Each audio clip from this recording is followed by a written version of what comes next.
बिस्मिल्लाहिर्रहमानिर्रहीम अस्सलाम वालेकुम। Welcome back to Sadia Uzair's kitchen. तो आज मैं आपके लिए लेकर आई हूँ एक बहुत ही अमेजिंग केक की रेसिपी। आज हम बनाएंगे डेथ बाय चॉकलेट केक, जो कि बड़ी बड़ी बेकरीज और कैफ़े से मिलता है और इसी वजह से कॉस्टली भी होता है। तो आज आपके साथ इसकी कंप्लीट रेसिपी शेयर करूंगी। और इस केक में बहुत सी लेयर्स होती हैं और हर लेयर का अपना ही फ्लेवर, अपना ही टेस्ट होता है और ये तमाम फ्लेवर्स मिलकर केक का असल टेस्ट डेवलप करते हैं। तो इसलिए वीडियो थोड़ी सी लंबी हो सकती है, लेकिन बिल्कुल भी मिस मत कीजिएगा, बहुत ही अमेजिंग केक है। तो चलिए without any further delay recipe का आगाज़ करेंगे। और सबसे पहले केक स्पंज बनाने के लिए हम केक बैटर तैयार करेंगे। तो केक स्पंज का बैटर बनाने के लिए यहाँ पर हम लेंगे एक बॉल में 2 अंडे। अंडों के साथ ही हम इसमें शामिल करेंगे आधा कप पिसी हुई चीनी। और अब हम लेंगे इलेक्ट्रिक बीटर और इन दोनों को अच्छे से बीट कर लेंगे। यहाँ पर हमें इनको इतनी देर तक बीट करना है जब तक कि अंडे और चीनी अच्छे से मिक्स हो जाए या इनका टेक्सचर फूल कर लाइट और फ्लफी हो जाए। तो यहाँ पर देखें, इनका टेक्सचर बिल्कुल चेंज हो गया है। अंडे फूल कर कितने लाइट और फ्लफी हो गए हैं। तो अब इस पॉइंट में हम इसमें शामिल करेंगे आधा कप ऑयल और बीटर की स्लो स्पीड से इसको अच्छे से मिक्स कर लेंगे।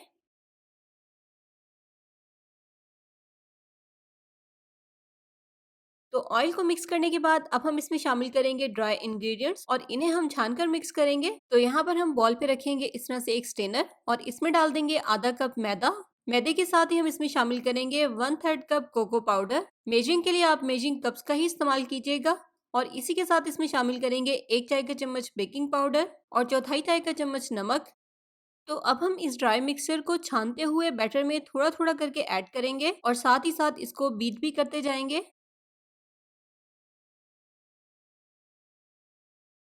तो यहाँ पर हमने 3-4 पोर्शंस में डिवाइड करके ड्राई मिक्सचर को बैटर में ऐड कर दिया है और साथ ही साथ इसको बहुत अच्छे से बीट भी कर लिया है।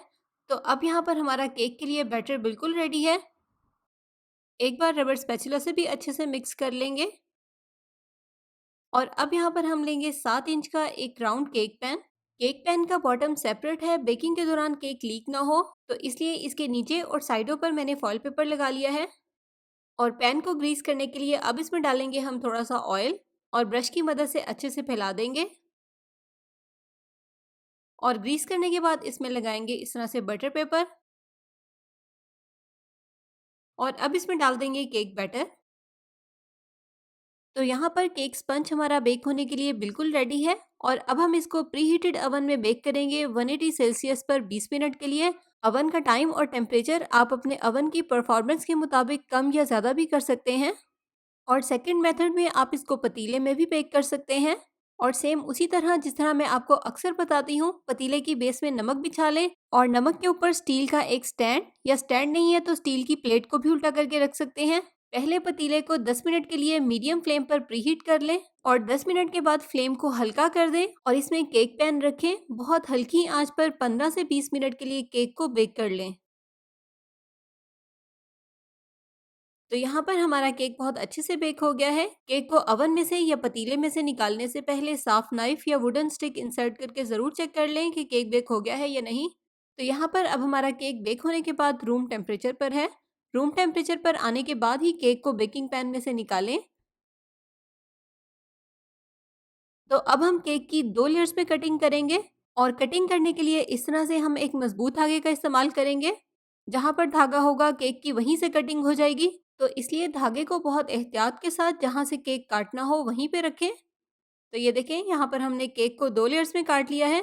तो अब हम केक स्पंज को रख देंगे फ्रिज में ताकि ये बहुत अच्छे से ठंडा हो जाए। स्पंज पर बाकी लेयर्स लगाने से पहले इसका अच्छा सा ठंडा होना बहुत ज़रूरी है। तो अगर हो सके तो स्पंज को केक बनाने से 1 दिन पहले ही रेडी करके फ्रिज में रख लें। और केक के लिए सेकंड लेयर तैयार करेंगे हम मोरैंग की। और मोरैंग बनाने के लिए यहाँ पर मैंने ली हैं 2 अंडे की सफ़ेदियाँ और इसी के साथ हम इसमें शामिल करेंगे आधा कप चीनी। तो स्टार्ट करेंगे बीटिंग। यहाँ पर हमें अंडे की सफ़ेदियों को स्टिफ पीक्स तक बीट करना है। साथ ही साथ हम इसमें हाफ कप चीनी भी ऐड करते जाएंगे।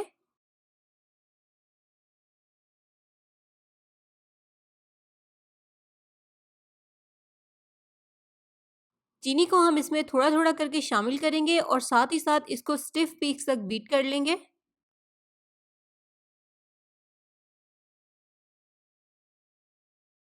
तो यहाँ पर अंडे की सफेदियाँ अब स्टिफ पीक्स तक बीट हो चुकी हैं। ये देखें।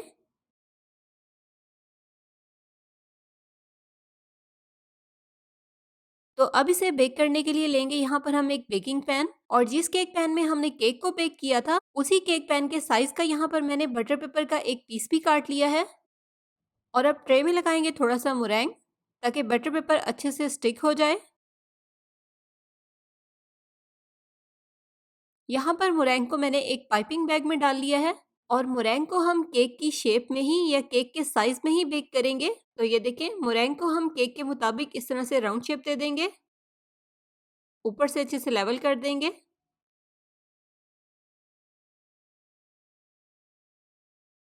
तो यहाँ पर मुरैंग अब बेक होने के लिए रेडी है। 100 सेल्सियस पे हम इसको बेक करेंगे 1 घंटे के लिए, और 1 घंटे के बाद अवन को ऑफ कर देंगे, और मुरैंग को मज़ीद 2 घंटे के लिए अवन में ही पड़ा रहने देंगे, ताकि ये अवन में ही ठंडा हो जाए। और 2 घंटे के बाद जब ये ठंडा हो जाएगा तो आप चाहें तो इसको फ़ौरन भी यूज़ कर सकते हैं। लेकिन अगर आपने इसको फ़ौरन से इस्तेमाल नहीं करना, तो स्टोर करने के लिए आप इसको नमी से बचाएं और किसी ज़िप-लॉक बैग में या एयर टाइट डब्बे में डालकर रखें, ताकि ये सॉफ्ट ना हो, बल्कि जब तक इस्तेमाल करना है क्रंची और क्रिस्पी ही रहे। तो अब चलेंगे हम केक के नेक्स्ट स्टेप की तरफ, और तैयार करेंगे चॉकलेट गिनाश। गिनाश बनाने के लिए यहाँ पर हम लेंगे एक सॉस पैन, और इसमें डाल देंगे 250 ग्राम whipping cream. Medium low flame on करेंगे और क्रीम में बॉयल आने देंगे। तो यहाँ पर क्रीम में बॉयल आ गया है। अब इसके नीचे फ्लेम को ऑफ कर देंगे, और इसके साथ ही हम इसमें शामिल करेंगे 250 ग्राम कुकिंग चॉकलेट। चॉकलेट को इस तरह से छोटे छोटे से पीसेस में तोड़कर शामिल करेंगे, ताकि जल्दी मेल्ट हो जाए। तो अब इसको 5 मिनट के लिए इसी तरह पड़ा रहने देंगे। 5 मिनट में चॉकलेट बहुत अच्छे से मेल्ट हो जाएगी। तो यहाँ पर चॉकलेट और क्रीम को रखे हुए 5 मिनट हो गए हैं। अब इसको हैंड विस्क की मदद से इस तरह से अच्छे से मिक्स कर लेंगे। तो ये देखें, चॉकलेट कम्प्लीटली मेल्ट होकर क्रीम के साथ बहुत अच्छे से मिक्स हो गई है। तो यहाँ पर अब हमारा चॉकलेट गिनाश रेडी है। तो अब हम इसे किसी दूसरे बर्तन में निकाल लेंगे और इसे ठंडा होने देंगे। पहले इसे रूम टेम्परेचर पर रखकर ठंडा करेंगे, और उसके बाद इसको फ्रिज में रख देंगे। तो अभी हमें केक की बहुत ही इम्पोर्टेंट लेयर तैयार करनी है, लेकिन उस लेयर को तैयार करने से पहले इसकी नीचे वाली लेयर्स को सेट करके अच्छे से ठंडा करना बहुत ज़रूरी है। तो इसके लिए यहाँ पर मैंने लिया है एक केक बोर्ड, लेकिन आपको जिस भी ट्रे में, प्लेट में या केक स्टैंड में केक को सर्व करना हो, आप वही लें। तो अब यहाँ पर जिस केक पैन में मैंने केक को बेक किया था, उसी केक पैन का ऊपर का रिंग हम इस्तेमाल करेंगे केक को सेट करने के लिए, लेकिन पैन की बेस हम इस्तेमाल नहीं करेंगे, क्योंकि सेट होने के बाद केक को निकालना मुश्किल होगा। तो अब हम रिंग की साइडों पर इस तरह से बटर पेपर लगा देंगे, लेकिन बटर पेपर को थोड़ा सा ऊपर की तरफ बढ़ाकर लगाएंगे, क्योंकि केक की हाइट रिंग की हाइट से थोड़ी सी ज़्यादा होगी। तो सबसे पहले बेस में रखेंगे हम केक स्पंज की एक लेयर, और केक की इस लेयर के ऊपर अच्छे से चॉकलेट गिनाश लगा देंगे, जो कि अब रूम टेम्परेचर पर है। और अब नेक्स्ट लेयर लगाएंगे इसके ऊपर मुरैंग की। मुरैंग को ठंडा करने के बाद यहाँ पर मैंने इसको जिपलॉक बैग में सेव किया था। असल में यहाँ पर मैंने मुरैंग और केक स्पंज को एक दिन पहले तैयार कर लिया था, क्योंकि मुरैंग को तैयार करने में बहुत ज़्यादा टाइम लगता है, और केक स्पंज को भी अच्छे से ठंडा करना पड़ता है। इसलिए यहाँ पर इन दोनों को मैंने एक दिन पहले ही तैयार कर लिया था। मुरैंग रखेंगे और इसके ऊपर भी अच्छे से चॉकलेट गिनाश की लेयर लगाएंगे।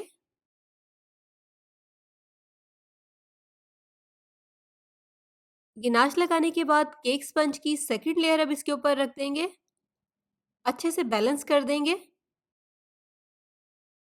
तो अब हम इसे रख देंगे फ्रिज में, और इसे इतनी देर तक फ्रिज में रखेंगे जब तक कि ये बहुत अच्छे से कंप्लीटली सेट हो जाए। तो जब तक केक अच्छे से सेट होता है, हम तैयार करेंगे इसकी नेक्स्ट लेकिन बहुत ही इंपॉर्टेंट लेयर, चॉकलेट मूस। तो यहाँ पर हम एक सॉस पैन लेंगे। अभी इसके नीचे फ्लेम ऑन नहीं है। हम इसमें ऐड करेंगे आधा कप दूध, और दूध के साथ इसमें शामिल करेंगे एक अंडा, 1.5 चाय का चम्मच जेलेटिन, और हैंड विस्क की मदद से इन तमाम चीज़ों को बहुत अच्छे से मिक्स करेंगे। यहाँ पर इसको मिक्स करना बहुत ज़रूरी है। तो अच्छे से मिक्स करने के बाद अब हम इसे रख देंगे चूल्हे पर, फ्लेम ऑन करेंगे, और लगातार मिक्स करते हुए इसको इतनी देर तक पकाएंगे जब तक कि इसमें अच्छे से बॉयल आ जाए। लगातार चम्मच चलाना बहुत ज़रूरी है, वरना एग अच्छे से मिक्स नहीं होगा बल्कि क्रम्बल हो जाएगा। तो यहाँ पर देखिए मिक्सचर बहुत अच्छे से पक गया है और इसमें बॉयल भी आ गया है। तो अब इस पॉइंट पर इसमें शामिल करेंगे 200 ग्राम कुकिंग चॉकलेट, इस तरह से छोटे-छोटे से पीसेस में तोड़कर, और इसे अच्छे से मिक्स करेंगे। इसको इतनी देर तक मिक्स करेंगे जब तक कि चॉकलेट और मिक्सचर अच्छे से कंबाइन हो जाए। तो ये देखें चॉकलेट कितने अच्छे से मिक्स हो गई है। तो अब इसके नीचे फ्लेम को ऑफ कर देंगे और इसे रूम टेम्परेचर पर हल्का सा ठंडा होने देंगे। इसे बहुत ज़्यादा ठंडा नहीं करना और ना ही फ्रिज में रखकर ठंडा करना है, क्योंकि इसमें जेलेटिन ऐड है, ये बहुत जल्दी जम जाएगा। बस हल्का सा 5 से 7 मिनट के लिए इसको रूम टेम्परेचर पर ही ठंडा करेंगे। तो जितनी देर में हमारा मिक्सर ठंडा होगा उतनी देर में हम क्रीम को व्हिप कर लेंगे। यहाँ पर मैंने ली है एक बाउल में 150 ग्राम व्हिपिंग क्रीम और इसे हाफ व्हिप करेंगे। स्टिफ पीक्स तक या सॉफ्ट पीक्स तक इसको व्हिप नहीं करेंगे, बल्कि इसको हल्का सा ही व्हिप करेंगे। तो बस यहाँ पर हमें क्रीम को इतना ही व्हिप करना है। और यहाँ पर जेलेटिन वाला चॉकलेट मिक्सचर भी अब हल्का सा ठंडा हो गया है। तो अब इसे हम क्रीम में ऐड कर देंगे और हैंड विस्क की मदद से बहुत अच्छे से इसकी मिक्सिंग करेंगे। तो ये देखिए चॉकलेट क्रीम के साथ बहुत अच्छे से मिक्स हो गई है। तो अब यहाँ पर चॉकलेट मूस रेडी है। तो अब इस पॉइंट पर हम इसको थोड़ी देर के लिए भी इस तरह नहीं छोड़ेंगे, बल्कि फौरन से हम फ्रिज में से निकालेंगे केक और चॉकलेट मूस को केक के ऊपर डाल देंगे। तो यहाँ पर हमने सारी चॉकलेट मूस को केक के ऊपर डाल दिया है। तो अब केक को हम रख देंगे डीप फ्रीजर में 1.5 से 2 घंटे के लिए। यहाँ पर ये ध्यान रखिएगा कि इसको हमें फ्रीजर में रखना है, फ्रिज में नहीं, ताकि मूस की लेयर जल्दी से जम जाए। तो अब यहाँ पर केक हमारा बहुत अच्छे से सेटल हो गया है। तो अब रिंग को हटाएँगे और बहुत ही एहतियात के साथ बटर पेपर को रिमूव करेंगे।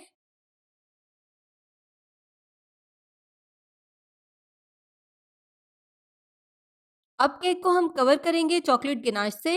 चॉकलेट गिनाश को भी हमने फ्रिज में रखकर अच्छे से ठंडा कर लिया है, ताकि केक के ऊपर इसकी एक अच्छी सी लेयर लग जाए। तो अब केक को हम चारों तरफ से इससे कवर कर देंगे। साइडों से कवर करने के बाद अब हम एक लेयर गिनाश की केक के ऊपर भी लगा देंगे।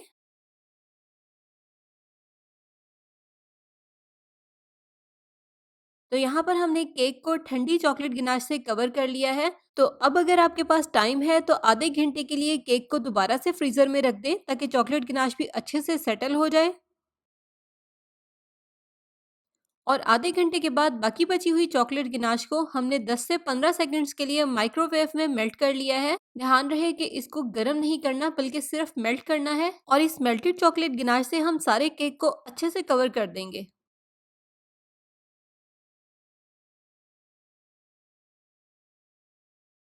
केक को साइडों से भी कवर करेंगे।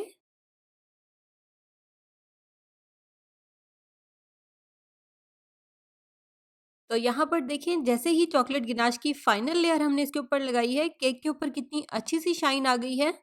तो यहाँ पर केक को डेकोरेट करने के लिए मैंने एक और चॉकलेट गिनाश तैयार की है। बनाने का मेथड सेम है, लेकिन ये वाली चॉकलेट गिनाश पहले वाली चॉकलेट गिनाश से थिक है, क्योंकि इसमें हमने 50 ग्राम क्रीम और 100 ग्राम कुकिंग चॉकलेट शामिल की है। पहले वाली चॉकलेट गिनाश जो हमने तैयार की थी उसकी मेजरमेंट सेम थी। 250 ग्राम क्रीम और 250 ग्राम ही कुकिंग चॉकलेट उसमें हमने शामिल की थी। लेकिन यहाँ पर पाइपिंग के लिए हमें थिक चॉकलेट गिनाश चाहिए थी, तो इसलिए हमने इसमें चॉकलेट की डबल क्वांटिटी शामिल की है।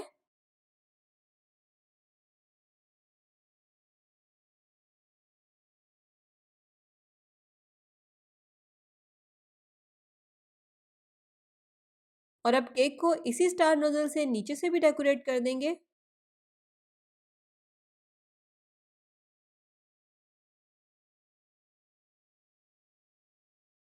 तो लीजिए तैयार है हमारा बहुत ही अमेजिंग सा डेथ बाय चॉकलेट केक। तो अब इसकी हम कटिंग करेंगे, ताकि आप केक की फाइनल लेयर्स भी देख सकें। और इस तरह से एक बार कट करने के बाद नाइफ को लाजमी टिश्यू पेपर से साफ करें और फिर दूसरी जगह से कटिंग करें। इस केक को बनाने में थोड़ी-सी मेहनत तो लगती है, लेकिन यकीन कीजिए आप इस केक को बनाएँगे तो आपके घर वाले आपकी तारीफ़ किए बिना नहीं रह सकेंगे। और ख़ास तौर पर ये केक उन लोगों को तो बहुत ही पसंद आने वाला है जिन्हें चॉकलेट बहुत पसंद है। तो अगर आपको भी ये केक पसंद आया हो तो मेरी इस वीडियो को लाइक करना बिल्कुल मत भूलिएगा और इसके अलावा मज़ीद आप किस तरह की रेसिपीज़ देखना चाहते हैं कमेंट सेक्शन में ज़रूर बताया करें। और इसी के साथ ही अगर आपने मेरे चैनल को अभी तक सब्सक्राइब नहीं किया तो सब्सक्राइब कर लीजिएगा। अपना बहुत सा ख्याल रखिएगा, मुझे तो याद रखिएगा। Thank you for watching. अल्लाह हाफ़िज़।